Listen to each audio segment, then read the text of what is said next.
never made it, but I know what it takes. I'm motivated by a mix of emotion. Got my statement, and I'm reading it slow so I can understand it fully. Appreciate my standing, go out of this world and right on time. Oh, never in my life have I seen the sky light up like this. I'm far away from Earth and I wanna know if you exist. Mission control, do you read me? Send me my coordinates lately. Mission control, am I drifting? Tie me to someone who will love me, yeah. Wait, I think I'll last a bit longer. Fine, I'm not. Welcome everyone. Welcome everyone. Welcome everyone to another Ref Brandon and the Todd family YouTube video. Wherever you are, whatever you may be doing, thank you so much for making Ref Brandon and the Todd family part of your day. We always greatly appreciate it. Happy Saturday to everybody out there. Today, here on the channel, we're going to be talking some National Basketball Association. There was a coaching change that happened earlier in the week. I believe it was on Wednesday when word became official. So I figured today we would talk about that a little bit. As always, if you have any thoughts, please feel free to let me know. In case you are not sure what I'm talking about, it was earlier in the week that the Atlanta Hawks decided to make a coaching change and dismiss Nate McMillan. And if you look at Nate McMillan's career resume, his career total as far as wins and losses goes, he has 760 career wins and 668 career losses, which is a 53.4 winning percentage.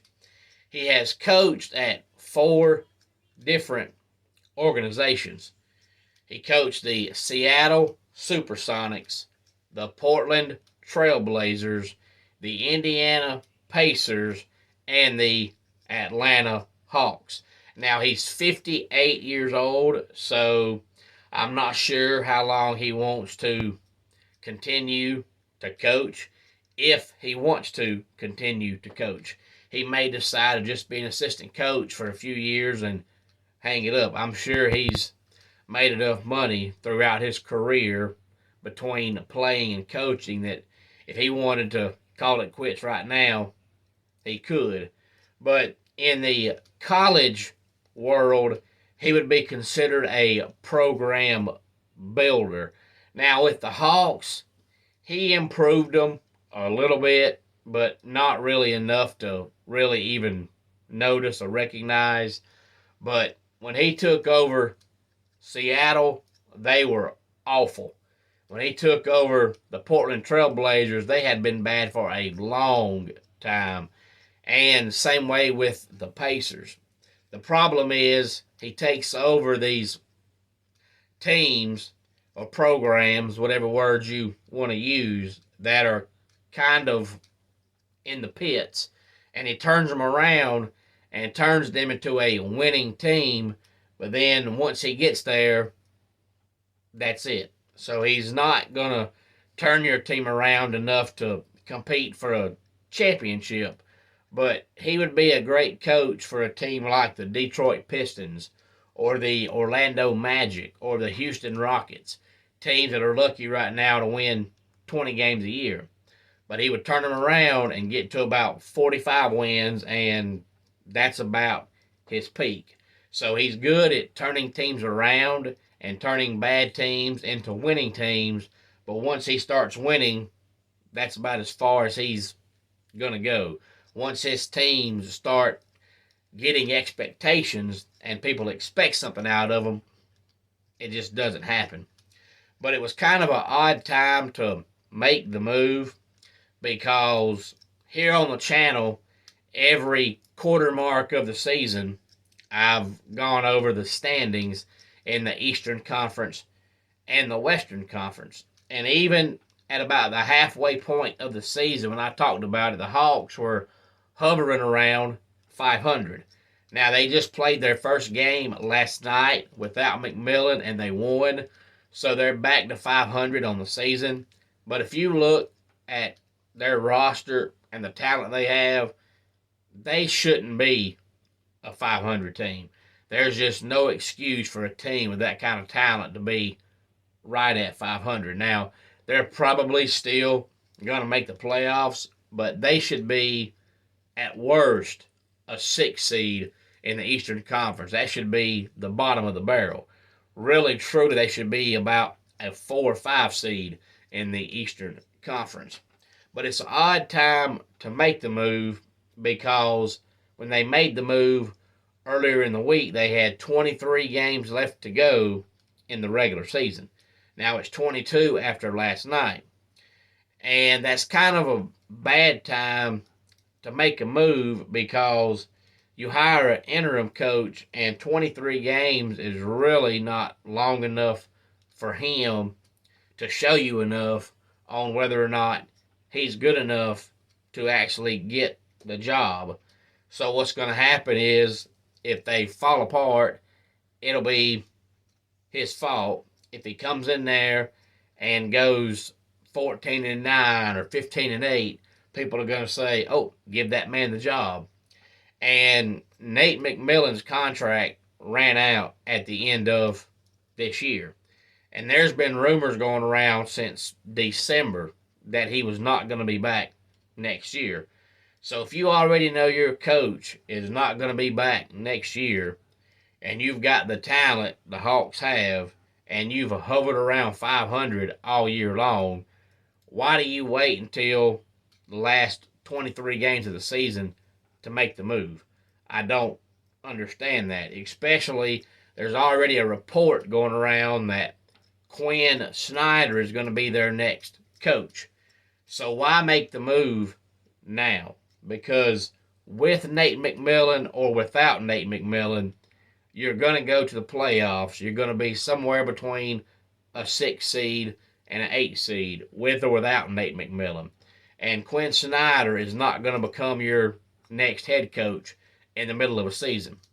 So if you've already decided that Nate McMillan wasn't going to be back next year, and you've already decided that Quinn Snyder is going to be your next coach, why not let Nate McMillan finish out the season and then make the move?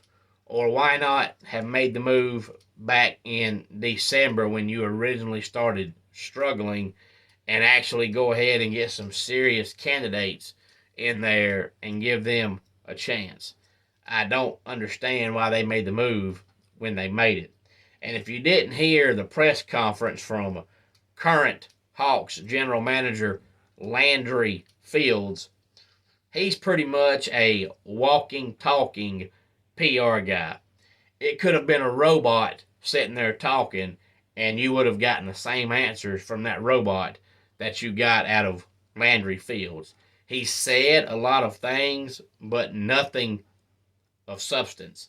So if you had any questions going into the interview, none of those questions would have been answered during the interview. "Hey, Landry, why the change?"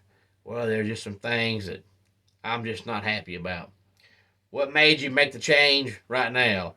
"Well, there's just some things I'm just not happy about." I mean, just nothing he said had any relevance to the conversation and helped out whatsoever. But now he claims that this decision was his and his alone. I don't believe that, but the Hawks have been stuck in mediocrity purgatory for about 5 or 6 years now.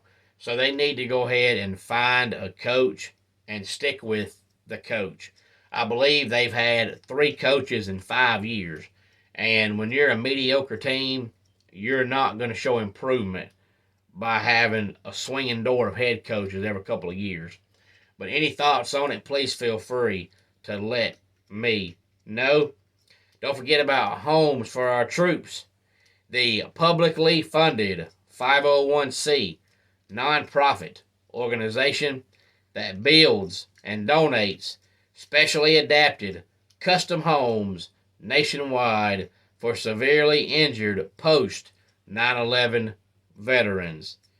Since the 2004 inception, nearly 90 cents of every dollar spent has gone directly to our program services for veterans. Visit at hfotusa.org. Let's go ahead and get our dad joke of the day in here. Why couldn't Cleopatra accept Mark Antony's death? She was the queen of denial. And that wraps it up for today's Ref Brandon and the Todd Family YouTube video. Until next time, it's Ref Brandon saying, just like in pro wrestling, life can be over by the count of 3. Tell your friends and family how much you love them. Bye.